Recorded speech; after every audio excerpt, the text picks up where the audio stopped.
नमस्कार, मैं हूं अमित सिंह और आप देख रहे हैं फर्स्ट बिहार झारखंड। देखिए, बिहार की राजनीतिक गलियारे से बड़ी खबर निकलकर सामने आ रही है। आपको बता दें कि बिहार में लगातार तेजस्वी यादव यात्रा कर रहे हैं मतदाता सत्यापन के खिलाफ, लोगों के बीच जा रहे हैं और निर्वाचन आयोग को लेकर के, सरकार को लेकर के, इलेक्शन कमीशन को लेकर के देखिए कई तरह के आरोप लगा रहे हैं। लेकिन उनके साथ में महागठबंधन के तमाम नेता भी हैं, इंडिया गठबंधन के सभी बड़े कद के नेता हैं और देखिए राहुल गांधी भी उनके साथ घूम रहे हैं।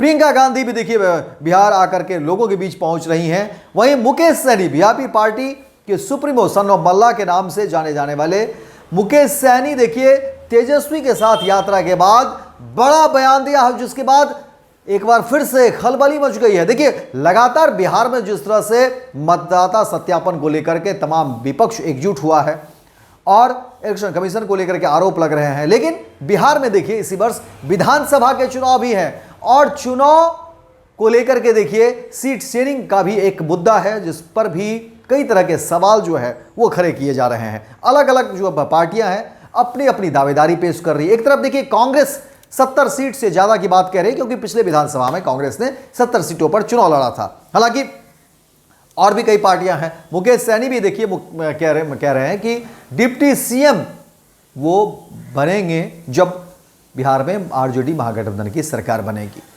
सीट को लेकर के भी बातें कह रहे हैं कि देखिए 60 सीट पर भी जो है 60 सीट को लेकर के मुकेश सहनी बात कर रहे हैं कि 60 सीट पर वो अपने उम्मीदवार उतारना चाहते हैं। और सवाल इन्हीं सब चीज़ों को लेकर के है कि क्या बिहार में आरजेडी महागठबंधन में तेजस्वी के पास इतनी सीटें हैं कि वो इतना सब कुछ बदल सके। 243 विधानसभा ही हैं, ऐसे में तेजस्वी यादव कैसे मैनेज कर पाएंगे, ये अलग जो है विषय निकलकर सामने आ रहा है और कई तरह की बातें हो रही है। हालांकि तेजस्वी के सीएम बनने पर भी जो है कांग्रेस ने अब तक मुहर नहीं लगाई है। राहुल गांधी भी देखिए चुप्पी साध लेते हैं, लेकिन मुकेश सहनी कहते हैं कि नहीं, बिहार में महागठबंधन का चेहरा अगर कोई है तो वह तेजस्वी यादव है। और मुकेश सहनी ने देखिए इस यात्रा के दौरान तेजस्वी यादव के साथ जब यात्रा कर रहे थे तो इलेक्शन कमीशन को लेकर के कई तरह की बातें कह दी और कहा कि नहीं, अब ये मनमानी नहीं चलने देंगे, हम लोगों के बीच जाते रहेंगे, आह्वान करते रहेंगे और ये बताएंगे कि देखिए हमारे लोगों को किस तरह से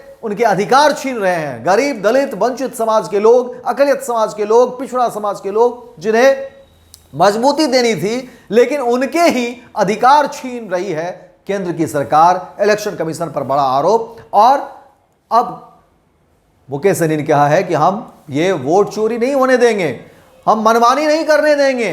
और इसी को लेकर के अब एक बार फिर से खलबली है, लोगों के बीच खलबली। और जाहिर तौर पर देखिए जब 65 लाख लोगों के नाम कटे तो एक बार फिर से लोगों के मन में भी गुस्सा है। मुकेश सहनी जो है कहा कि देखिए ये चीज़ हम जो है नहीं होने देंगे, हम हर संभव प्रयास करेंगे इन चीज़ों को लोगों तक बताने की, लोगों को समझाएंगे कि देखिए किस तरह से बिहार में और देश भर में लोगों के अधिकार छीने जा रहे हैं। और बिहार में क्योंकि विधानसभा के चुनाव हैं, उससे पहले मुकेश सहनी ने गुस्से में काफ़ी कुछ जो है इलेक्शन कमीशन और केंद्र सरकार को घेरते हुए कई तरह की बातें कही और कहा कि हम अंतिम क्षण तक लोगों के बीच जाएंगे और इस मुद्दे को उठाते रहेंगे। फिलहाल इस खबर में इतना ही, दीजिए इजाजत। लगी दिन भर की तमाम खबरों को देखने के लिए आप देखते रहिए फर्स्ट बिहार झारखंड। गोल, जहां 27 वर्षों के सफर में 17,000 से भी अधिक छात्रों ने डॉक्टर एवं इंजीनियर बनकर भरे सफलता की ऊंची उड़ान, जहां साधारण छात्र भी बिहार टॉपर्स बनकर बना रहे इतिहास। दूरदर्शी शिक्षाविद श्री बिपिन सिंह के मार्गदर्शन में मेडिकल एवं इंजीनियरिंग के लाखों छात्रों के लिए आशा की किरण के रूप में गोल, द रिजल्ट फैक्ट्री।